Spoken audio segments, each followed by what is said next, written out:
Hi, and welcome to another episode of the Prime Life Podcast. This is Mary Crean, and I'm here today with Joseph, my co host. Joseph, how are you today? Mary, I am great. Thank you very much. How about you? I know you have a lot of exciting things going on in your life, which is I very do. I do. cool. Won't divulge that, but all good. And we have some guests today that I'm really excited for. They've been on Prime Life before separately. And I'm just going to say this until I kick it off to you that I've watched the two of them on social media do so much great collaboration that it just warms my heart. So I'm super excited to see and hear from them on their progress. But Joseph, why don't you introduce our guest today? Sure thing, Mary. We're going to put the band together, right? So I'd like to welcome back Alexis Baker, who is a board certified music therapist, certified dementia practitioner, and founder of Bridgetown Music Therapy, passionate about using music to make a difference in the lives of older adults living with dementia. Her mission is to spark joy and connection through meaningful music engagement. And Nikki Jardin, who is the publisher of Mirador Magazine, a print publication formatted for people living with dementia and other cognitive change. So this should be an interesting conversation. Welcome to the show, back to Prime Life. I'm not sure, Mary, where you want to start? Alexis, Nikki, you want to throw out a question? It's kind of a new format for us. Yeah, it's a All new right. I format. think I would say let's kick it over to Alexis. Just tell our guests a little bit more about what you do, and then we'll bat it over to Nikki, and then we'll start with our questions. Sure. Well, I want to start off by thanking you for having us on again. Thank you for the opportunity. So great to be here with you. I have been a board certified music therapist for 12 years. I discovered the profession when I was 16 in high school, and it just immediately clicked with me. It's what I knew I wanted to do, and the path became very clear to me. So it was just a matter of taking the steps and meeting all the requirements to become certified as a music therapist. My first 3 years in the field, I worked with a wide variety of ages and populations of people. And then after I left the company I was with, I went on to start my own business, Bridgetown Music Therapy, private practice. And it was at that point I decided I wanted to specialize in the older adult population and more specifically dementia. My grandmother had Alzheimer's disease, so that's my personal connection to dementia. And she was an inspiration to me. I was always just intrigued by dementia. She was my first exposure to it, and I saw with her how impactful music was. So it always made sense to me to combine music and dementia. And I've just been focusing on this particular population since then. I did a big pivot with COVID, creating an online program in response to not being able to visit clients in person. And I've just been working on growing and developing that, as well as continuing my in-person work and just collaborating, networking, educating. I do a lot of speaking and writing and just all kinds of things to help support the dementia care community. Nikki, we'd love to hear a little bit from you. Thank you so much for having us both. And it's so fun to be on with Alexis, who I just really appreciate in this space so much. So I publish Mirador Magazine, which is a magazine for people experiencing cognitive change. We've been publishing since June of 2021. And we just released our latest issue, volume 13, which is always exciting to have a new one out in the world. My inspiration came from my Aunt Rebecca, who was diagnosed with young onset Alzheimer's at the age of 63. And she was a big reader, particularly of magazines. She liked that short form content. And so that was, she had not been able to really read the traditional magazines that she, once liked to have around. And so this sort of was developed, based on just there wasn't anything like it out on the market. So that's sort of where that came from. And I have a freelance writing background, and I had done some managing editing work for a local magazine. So that was sort of my, my kind of into this sort of world. But yeah, it's a great joy. I absolutely love all of it. I did remember from our last conversation with both of you individually, your passion is just amazing. How do you see both of your, how you work with dementia individuals and their caregivers? What do you see as the impact that you've had? And we can start with either one of you if you want to share that. That would be great to hear. I'll go ahead and jump in.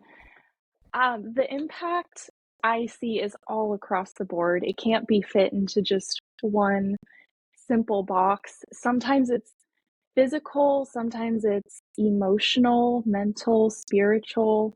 In music therapy, we have what we call domains of functioning.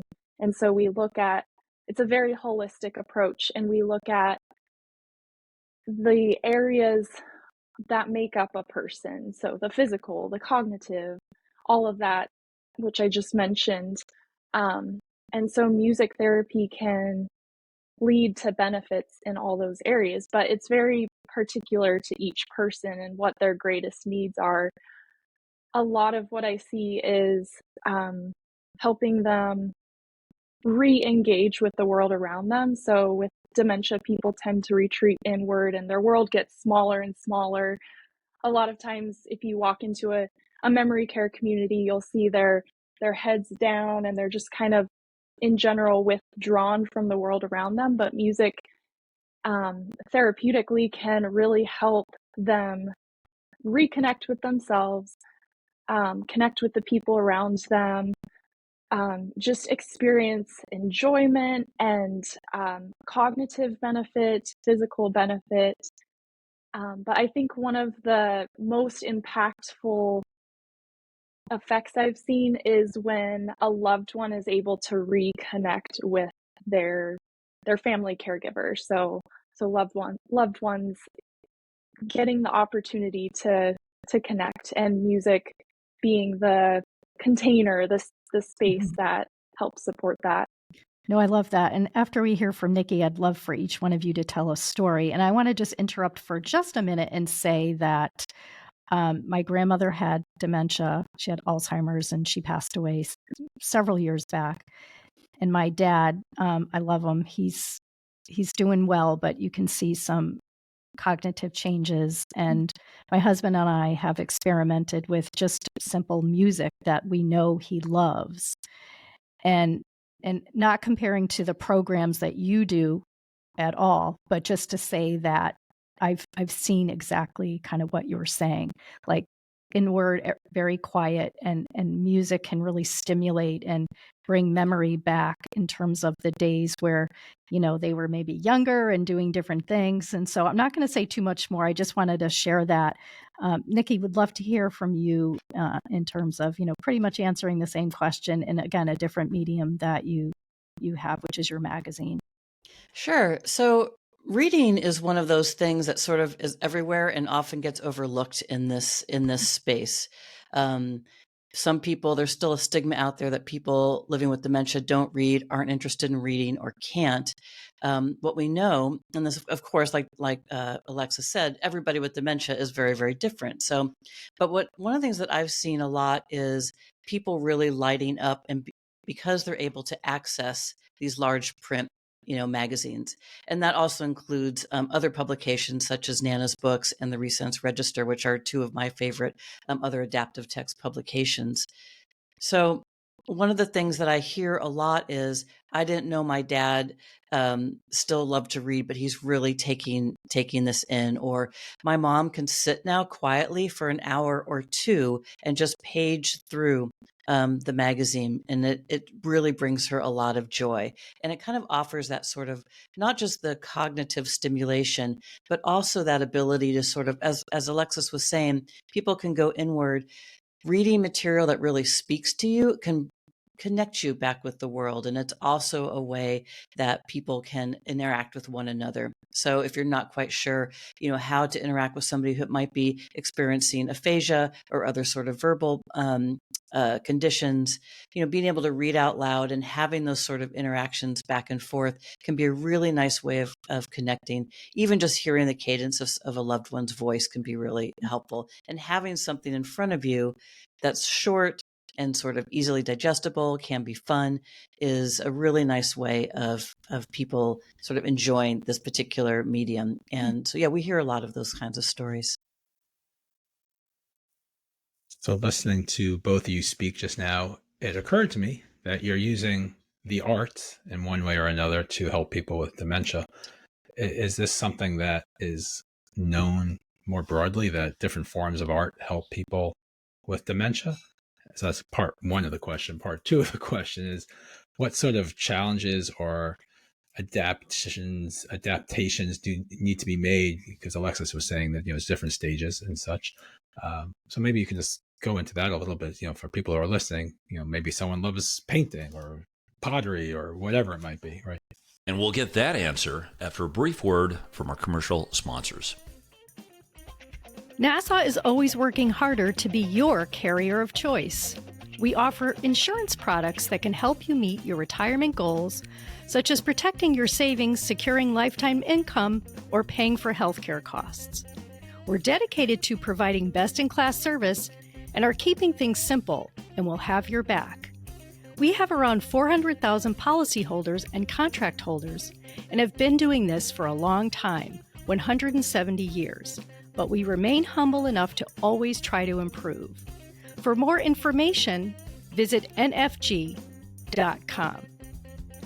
Nassau Insurance products are issued by Nassau Life and Annuity Company of Hartford, Connecticut, Nassau Life Insurance Company, East Greenbush, New York, or Nassau Life Insurance Company of Kansas, Overland Park, Kansas. Subsidiaries of Nassau Financial Group. Products are not available in all areas. Policyholder counts are for all Nassau companies as of September 30th, 2022, and are subject to change. Yeah, the arts are fantastic for all of us at any cognitive level, because it really kind of hits both parts of our brain. That creative part, can help. Arts can help with language expression. It can help with movement. It can help with just expressing yourself in a way that's not simply verbal or like a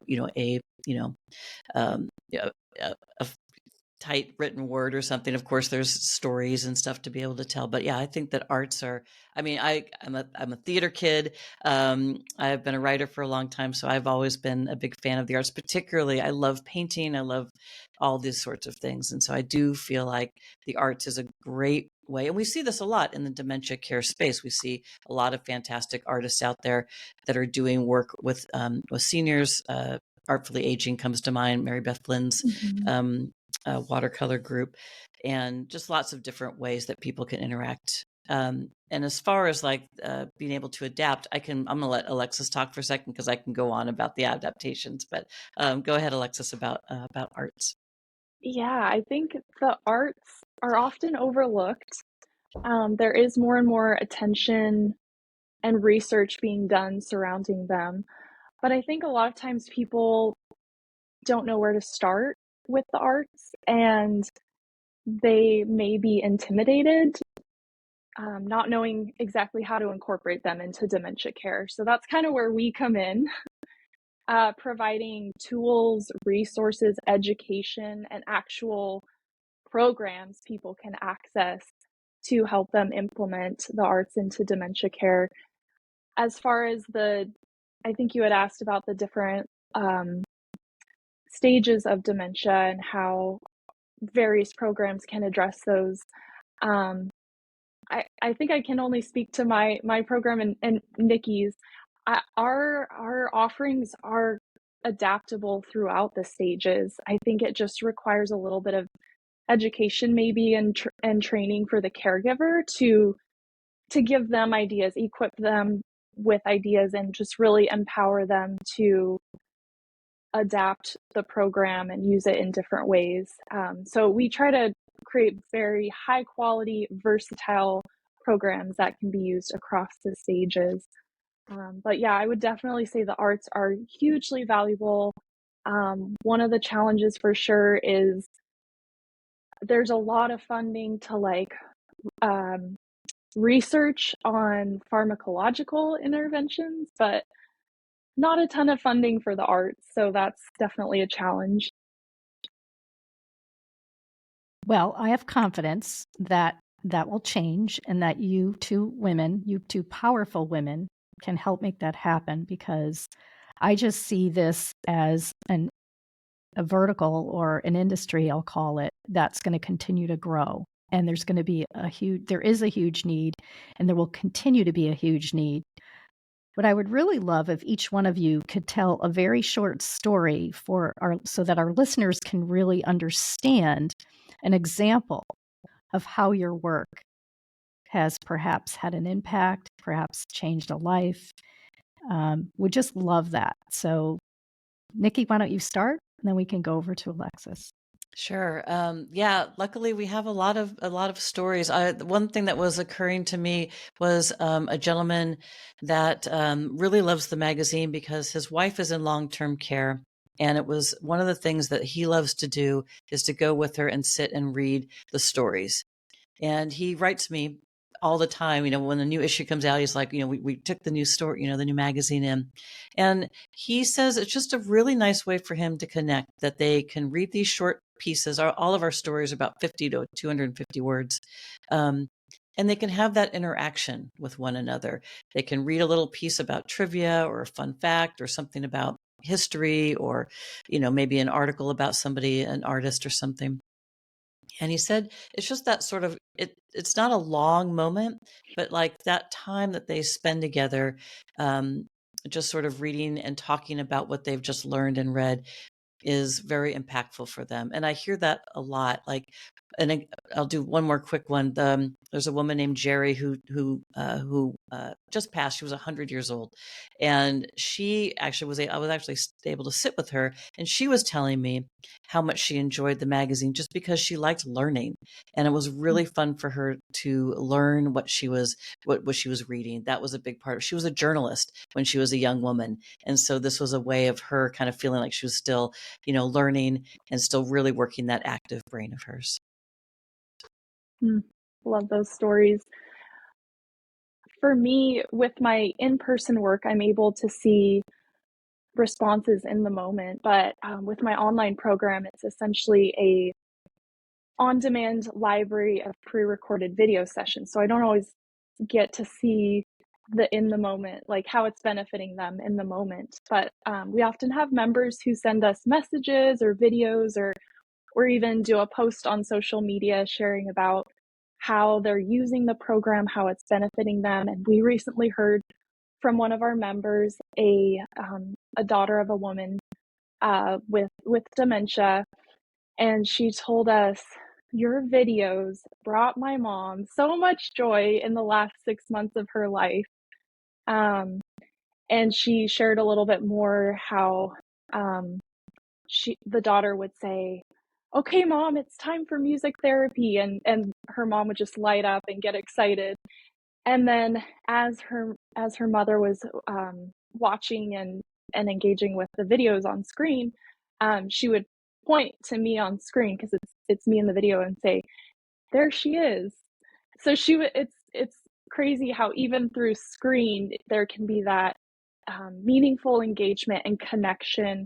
And my goal as a therapist is to have a connection with the people I'm serving. And so hearing that makes me really happy that I'm still connecting with people through screens. The stories are great. I guess, dementia is degenerative, right? So how do you measure success of your programs? Is it through these sorts of stories, or are there other ways that you can help families understand, is this making a difference in the quality of life and so forth? And maybe flip it so Alexis goes first, then Nikki this time. Sure. Well, it's mainly the stories and photos and videos, and just a photo captures a lot, a video captures a lot. We're still a pretty small company, so our resources are limited. We would love to do some kind of research or study one day, where maybe we send out feedback forums or something like that, where we're getting very specific data on usage and benefit. We don't have that right now, but that is the goal and hope. Otherwise, it's really just hearing from individuals. We serve both family caregivers and their loved one, and then care community setting where it's like it could be up to 10 or 20 residents at a time. So yeah, Nikki, what about you? Yeah. So again, for the most part, I do get stories, and sometimes I get pictures, and so which I really love. People like reading the magazine, and I have readers that are still very early on in their dementia journey. They've just been diagnosed, and so their interaction with the magazine is very different from somebody that may be getting on into middle and late stages. Like that story I just told you about Keith and his wife, at that point she was in memory care, and so fairly late stage, but still able to articulate some things. One of the things I just recently got a picture of a woman and her granddaughter, and so this woman was at this point fairly nonverbal. She was fairly well along in her dementia diagnosis, but her granddaughter and she had this really nice moment of interacting. There was a paint by numbers that we've got in one of our issues, and the young girl was showing the grandmother, here's where this color goes and here's where this color goes. And I got this email that was just a really nice moment of bonding, because especially with young children, it can be a little bit difficult if grandma's no longer speaking the way grandma used to. And so that was a moment that those two could really have a nice interaction. And so, using the magazine in different ways, we really do try on every page to have something for everybody, or a way that people can interact intergenerationally, or with partners. I love that example because it's such a gentle way. And, it's just this nice little help. And yet, they're creating something together. So I really love that. Not to go down a negative road, but what are some of the challenges that you both in your respective arenas have found, and how have you overcome those challenges? This is a very broad question, but would love to hear a little bit about that. Sure. I mean, I think as Alexis was just saying, Mirador is a very small company. We don't have a lot of resources for marketing. We also would love to see some more studies done on the effects of reading in this population. But we've been trying for the last couple of years to try to find those studies, but it's kind of one of those things without a big budget, it's hard to kind of rein that in. So challenges become for us, there's the marketing aspect of just getting the word out about what we're doing.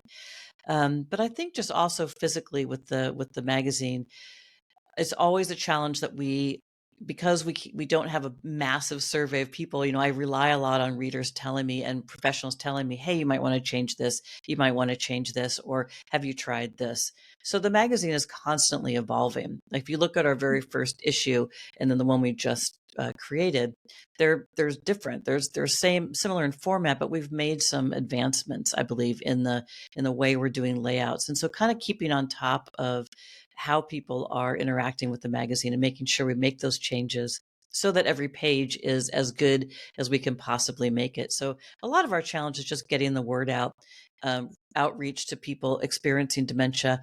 Would you take a look at the magazine? How would you interact with it? What would you change?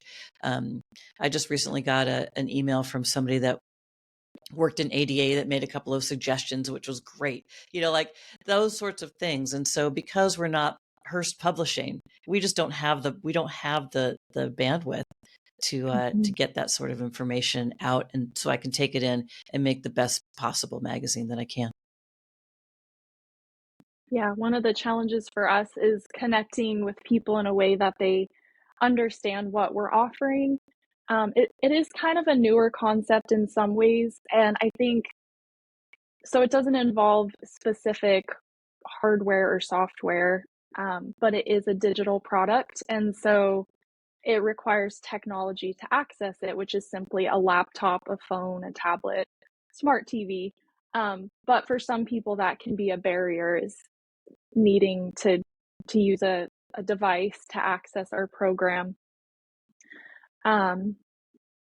Yeah, I definitely resonate with Nikki on limited resources. As with any business, marketing, I think, is the biggest challenge. It takes a lot of dollars and time and effort, and that's where a lot of my time goes. And with our program being online, there's a benefit to that because it can be accessed anywhere. But then there's also a challenge because then it's just this vast world of trying to reach people everywhere. Whereas with my in-person work, like, it's a very specific geographic area. I'm able to target that area, and yeah, it's just much more focused. Whereas online, it just opens up this whole world, the whole world of online. Yeah. Well, you've Before got two Joseph marketing chimes in, professionals here. Jo- Oh, Great. I would also just add really go on, quickly. Mary. Go on. Yeah. No, Um, we don't have to solve for this right now, but I was thinking of like referral programs, like those individuals that love what you're doing. Like, that's just something, again, I don't want to go into the weeds, and I'm sure you're already doing that at some level, but perhaps, lifting those customers that you already have, for them to, maybe they don't know someone, but maybe they do, because not everyone, I think, likes to always discuss things. And I know that can be sensitive, so it's different than some other products or services. So it was just one thought. But go ahead, Joseph. Didn't mean to interrupt. No worries. Yeah, you sort of both touched on the marketing challenges of running a small business. So I agree with Mary. We're not going to go into a whole marketing conversation right now because we're getting close to our time here. But I'm curious what you're both doing to expand your reach, how you're doing that, and what's changing in the space right now, right? Because there's so many people doing so many different things. I'm sure there's lots of new programs, lots of new platforms. So what are you doing to kind of grow your business, and what trends are you seeing? And maybe Nikki, start this time. I mean, I think one of the things that I really love about this space is collaborating with other resource providers that I, sync with, whether the products that we're doing are very different, but the value is there and the heart is there. And so, Alexis and I have definitely, we live in the same, we used to, we live a little further apart now, but we live in the same area on the West Coast here, and have gotten together and been able to really talk about like what's going on in your space, and what are some of the ideas you've got, and maybe I can implement some of that, and vice versa. And so that's really, really helpful as far as also just outreach. It's like, I know that Alexis has shared about Mirador, and I've shared about Bridgetown. I also was lucky enough to have Alexis in one of our issues in volume 12. She wrote a piece that was fantastic for us, and did a bit of activity for us. And so, I think collaborating with other resource providers, and, also just sort of, there's a lot of, lifting of all boats sort of attitude, I think, in a lot of this space, which I really appreciate. I would say there's definitely a positive shift happening in the dementia care space, and that being in regard to family caregivers. So in the past, they've often been overlooked and pretty much forgotten about, but there's a huge shift happening to more support, more resources for them. And Nikki and my offerings kind of fit in with that. So I think we're kind of catching the wave with that. I personally, networking is so valuable. I'm on LinkedIn all the time. So I do a lot of networking, and that has led to new developments for my business. I'm working on some partnerships to get our content on other platforms. So it's not just our platform, but other platforms that can help with the distribution so that we can just reach more people. Networking, collaboration, also just getting more creative with how we do outreach and with our programs and offering. For example, we just released a seated movement focus collection of videos so that it's not just singing, instrument play, all that, but now we have, and we have incorporated this in the past, but now we have a whole collection of videos focused solely on the movement aspect and pairing it with music. So just continuing to expand and be creative in lots of different ways. I wanted to add too that one of the things that we've also done is kind of look outside of the senior resource space a little bit. Because we're a print magazine, we've been moving into the library spaces and some of the more literary spaces as well, just try to expand that reach. And that's had a nice positive outcome. Librarians didn't tend to, they're one of our great resources is our libraries, and they're really kind of hungry for more resources for their patrons. Yeah, that's a great idea. And most of you don't know this, but I worked at a public library. Hero, And Mary Creed. Wonderful. I am not a librarian. I wish I did go into library sciences, but I didn't. It was on the marketing side and the fundraising side, and it was amazing. And I agree with you because librarians, they know so much. They love to help their patrons. Like they will just, many of them or most of them, they will do anything. And I think that that's probably so important that you're lifting that up to librarians. They're all about helping individuals in any way that they can. I would love to hear from each of you. How do you involve caregivers? Because, our audience will be listening to this and maybe saying, well, oh, I know that I probably need this from either aspect. But what is my role here? How do I get involved? And what's maybe the first step or two that you can guide people? Because I think it can be overwhelming a little bit. And again, great intentions. I would love for you to talk a little bit about that. Yeah, I think by default, caregivers get involved with our program because it's often necessary for them to do the sign up process and help their loved one access it. But I would say kind of a soft intro if they're just interested in learning more. Like a soft intro to us and what we do is our 2 free live music sessions we offer monthly over Zoom. So available anywhere, open to anyone, and they're free and they're live in the moment. We offer 2 different time options each month, and we just have a great time. We have people join from all over. And if you're just wanting to tap into something that's lighthearted and enjoyable, but also gets your brain involved, gets your body involved, yeah, I would say our free live sessions, which are just available on our website. I've seen those live sessions and they're super fun.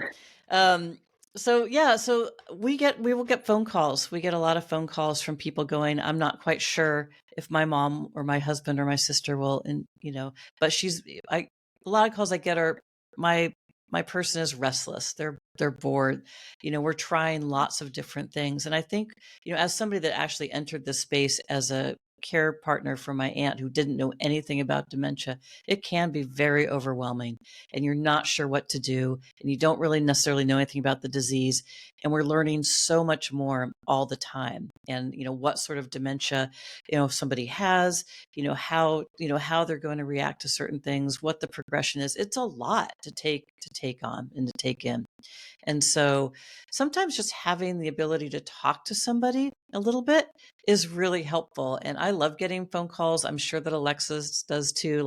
Being able to talk to people and say, well, where is your person at? What kinds of things can I offer? And I will also, often offer additional resources or say, this might be a good fit or this might be a good fit, trying lots of different things. I think just for your audience, utilize the people that are actually creating these resources. A lot of us are just small. We're just people, just like we're not big companies. And so I got a call over the weekend from somebody that just had some questions to ask, and I will happily answer those questions. So I guess don't be afraid to reach out and talk to folks. And maybe Mirador is a good fit, and maybe Dana's books is a good fit or a better fit. Maybe music is probably more the thing that they're looking for right now. So I think just looking at different options, and it can be overwhelming, and know that you're not alone, that there are millions of people out there that have gone through this before and are really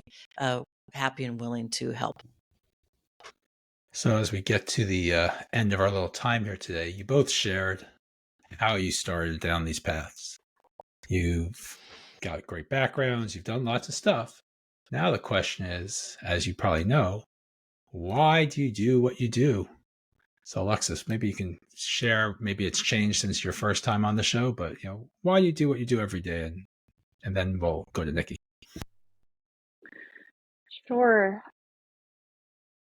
I got into music therapy. I always knew I wanted to do a helping profession, and I've always loved music. So to me, it's like the perfect combination of using music and helping people. So for me, it's always been the desire to make a difference in people's lives, and music therapy for me is a very deep passion and one of my callings. I have a few callings in my life, but it's one of my callings. And there have definitely been times where I've gotten tired and weary and wanted to give up and quit and leave the profession, but it keeps calling me back because of that passion.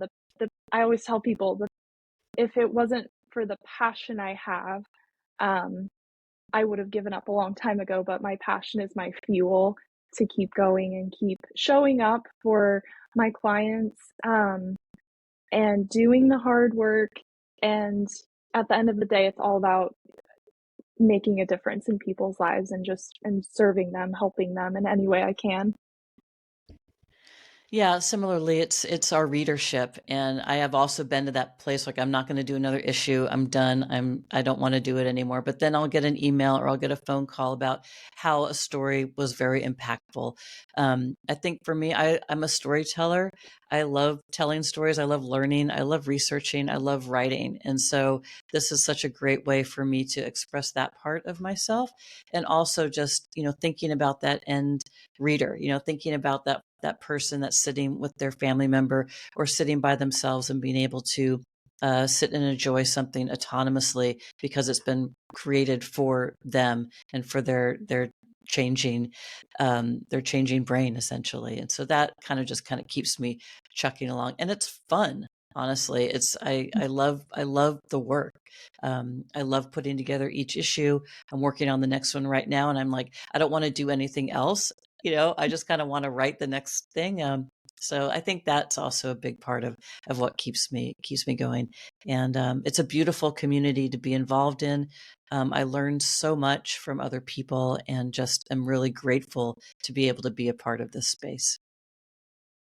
No, I love hearing that, and I definitely, even over LinkedIn, can sense that. Just the two of you, the way you're collaborating, and I know others that we've had on our podcast and those that are in the space.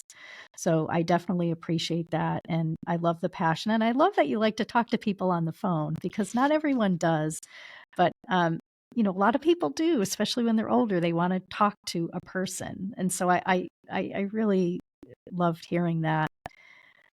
What is the best way if an individual wants to get a hold of each one of you? Alexis, do you want to give that information? Sure. We will put everything in the show notes. Just what's the best way? Yeah, so our website is a great place to start. It's bridgetownmt.com. bridgetownmt.com. And Nikki, how about you? Yeah, same. So our website is miradormagazine.com. And on there is at the bottom of the footer, you've got an email and you have a phone number, which goes directly to me. So those are both ways to get in touch. And that's it. Miradormagazine.com. Thank you. Joseph, any final thoughts before we close out the show? It's been great having Alexis and Nikki back on the show, and maybe we'll do it again sometime. Absolutely. I agree with that. That would be wonderful. Want to thank all of our listeners. Please follow us. We're on Spotify, Apple, you name it, we're there. Give us feedback. Refer your friends and your family to listen. I think they'll get a lot out of listening to our podcast. I hope anyway. And even some negative feedback. We want to hear it. Want to thank Joseph, always a pleasure. Alexis and Nikki, thank you for wanting to come back on Prime Life Podcast. We adore what you're doing and we look forward to staying in touch. And I'm very confident that you will continue to crush it. So thank you for all that you're doing with the dementia community. Thank you, everyone.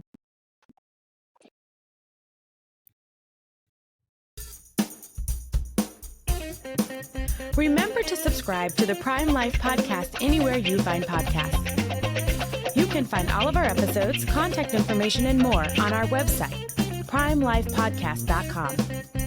Stay connected with us. Follow us on LinkedIn, Instagram, Facebook, and TikTok.